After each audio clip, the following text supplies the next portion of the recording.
Hello welcome ভেদ variation chapter number 13 of class 10 আমরা করছিলাম, যার কোষে দেখি 13 যেটা চলছিল তার মধ্যে আজকে 13 নম্বরেরটাই আমরা করে নেব। তাহলে আগে কি বলা হয়েছে অঙ্কটায় সেটা আমরা বুঝবো প্রথমে, আর সেটা তারপর কিভাবে করতে হয় সেটা তো সিম্পলভাবে খাতায় করবোই। তাহলে ফার্স্টে অঙ্কটায় কি বলা হয়েছে সেটা বুঝে নিই। 13 নম্বর বলতে আমরা বুঝতে পারি এই অঙ্কটা কি বলা হয়েছে একবার দেখি। চোঙের আয়তন ভূমির ব্যাসার্ধের দৈর্ঘ্যের বর্গ এবং উচ্চতার সঙ্গে যৌগিক ভেদে আছে।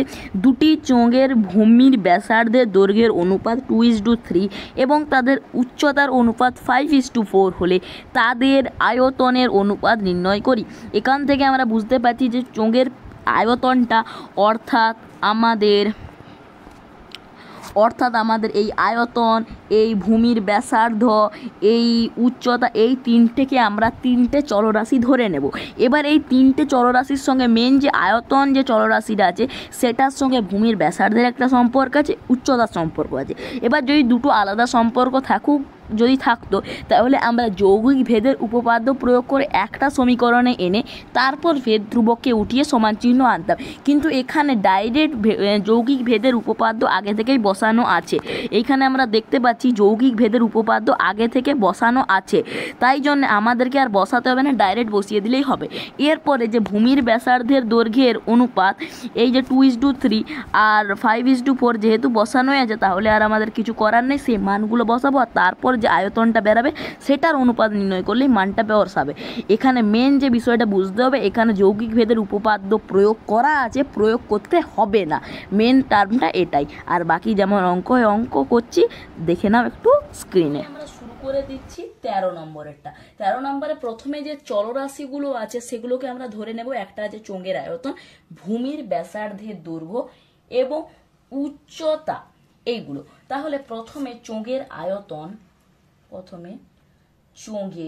একবার লিখে নিলাম, তারপর পরপর লিখছি। আয়তন সমান ভি মানে ভলিউম, তারপরে ভূমির ব্যাসার্ধ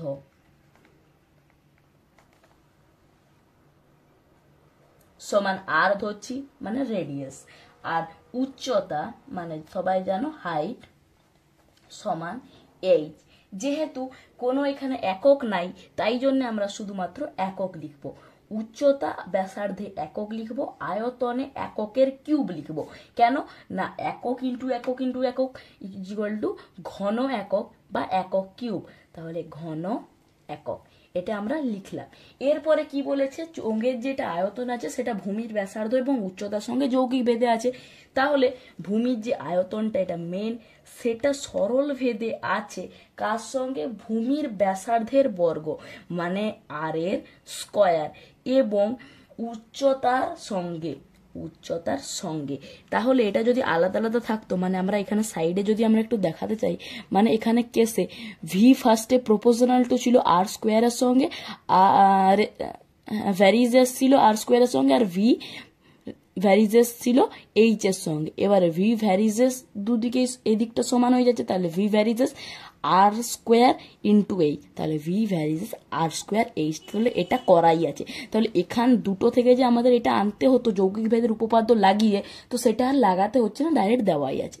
তাহলে এই কেসটা না দেওয়া থেকে ডাইরেক্ট দেওয়া আছে, তাহলে এটা করার দরকার, এটা বাধ্য, এটা জাস্ট এইটা বোঝাবার জন্য, ঠিক আছে। এবার এখান থেকে আমরা কি আনবো, যে ভেদ ধ্রুবক দিয়ে সমান চিহ্ন, তাহলে ভি ইজ ইকুয়াল টু কে ভেদ ধ্রুবক, কারণ একটাই দরকার, আর স্কোয়ার এইচ। এখানে আমরা লিখে দিই কে সমান অশূন্য ভেদ ধ্রুবক বা শুধু ভেদ ধ্রুবক, বোঝা গেছে। এরপরে তাহলে ভি সমান কে ইন্টু আর স্কোয়ার এইচ, এটা বোঝা গেছে। এরপরে আমরা ভূমির ব্যাসার্ধে যে দৈর্ঘ্যের অনুপাতটা আছে 2:3, তাহলে ভূমির ব্যাসার্ধের অনুপাত কত আছে, 2:3। অতএব ব্যাসার্ধ গুলি হলো, আমরা একটা ধ্রুবক পদ দিয়ে গুণ করে দেব। তাহলে যদি আমরা আর বলে একটা ধ্রুবক পদ ধরি তাহলে 2r একটা হলো, একটা 3r, তাহলে 2:3 ছিল, সেখান থেকে আর ধ্রুবক পদ দিয়ে গুণ করলাম, তো ফলে 2r আর 3r হয়ে গেল। ধরে নাও এখানে বিষয়টা অনুপাত হয়েছে, মানে কোনো দুটা নাম্বার ছিল, কোনো দুটা নাম্বারকে কিছু একটা দিয়ে দুটোকে কাটা হয়েছে, ফলে 2:3 হয়েছিল। তাহলে যদি আমরা ধরে নিই 2r আর 3r ছিল, এটার যদি অনুপাত বার করি তাহলে আর আর কেটে গেল 2:3, তাহলে আর মানে বিষয়টাই ছিল সেই আরটা দিয়েই কাটা হয়েছিল, তবে 2:3 হয়েছে। তাহলে এই আরটা যে কোনো হতে পারে, সেটা একটা কি ধ্রুবক পদ ধরে নিয়েছি। এবারে একটা জিনিস, এখানে ধ্রুবক পদ হলে ভেদ ধ্রুবক, এখানে কি ধ্রুবক হবে, এখানে অনুপাত ছিল, তার জন্য এখানে আনুপাতিক ধ্রুবক, পরেরটাই লিখছি, ঠিক আছে। এরপর আমরা লিখব উচ্চতা, উচ্চতার অনুপাত সমান কত আছে, 5:4, ঠিক আছে। এরপরে অতএব উচ্চতা গুলি হলো, আমরা এখানে কি ধ্রুবক ধরবো, সবাই যেন h ধরছি, তাহলে 5h, 4h, বোঝা গেছে। এবারে এই যে 2r 3r 5h 4h হয়েছে, এবারে এই যে r আর hটাও লিখে দিচ্ছি, তাহলে এখানে ব্র্যাকেট করে মাঝামাঝি r ও h হলো আনুপাতিক ধ্রুবক, ঠিক আছে, আনুপাতিক ধ্রুবক, বোঝা গেল। এরপরে প্রথমটার ক্ষেত্রে ব্যাসার্ধ 2r, প্রথমটার ক্ষেত্রে উচ্চতা 5h, দ্বিতীয়টার ক্ষেত্রে ব্যাসার্ধ 3r, উচ্চতা 4h, বোঝা গেছে। এবারে আমরা বসিয়ে দিচ্ছি, তাহলে প্রথমে লিখছি প্রথমের আয়তন সমান, এবারে 2r 3r হয়েছে, তো তাহলে এখানে আমরা এককটাও লিখে দিই, কি ছিল না শুধু একক ছিল, আর এখানেও 5h আর 4h একক ছিল, ঠিক আছে। এবারে প্রথমটার আয়তন কি, v is equal to k into r square, আর স্কোয়ারের জায়গায় লিখবো 2r, এটা হয়েছে, তার স্কোয়ার ইন্টু এইচ এর জায়গায় লিখবো এর মানটা, উচ্চতা কত আছে 5h, এটা প্রথমটার ক্ষেত্রে, তাহলে 2 ইন্টু 2, 2 দুগুণে 4, 4 ইন্টু 5 20, তাহলে 20, এখানে আছে কে আর দুটো আর স্কোয়ার আর একটা এইচ, তাহলে 20 কে স্কোয়ার এইচ। তাহলে এটা কি হলো আয়তন, আয়তনের একক কি ধরেছিলাম, কোনো একক নেই, তার জন্য ঘন একক, ঠিক আছে। দ্বিতীয়টার আয়তন,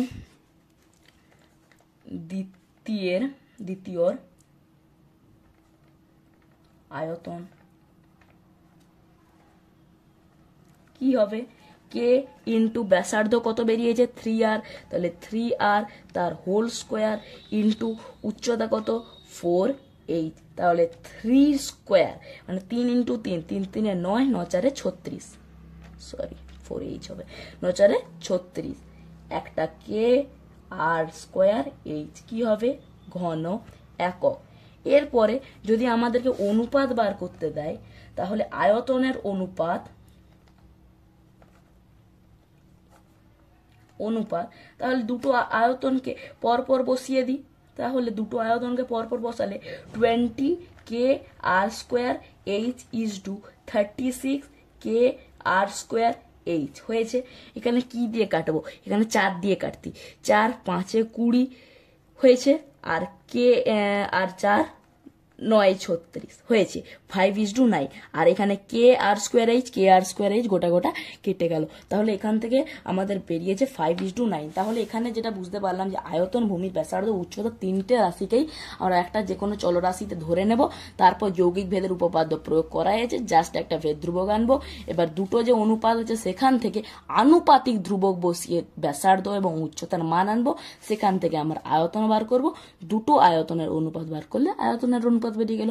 অঙ্কটা বোঝা গেছে আশা করি, এরপর পরপর যেমন অঙ্ক আসতে থাকবে। Thanks for watching.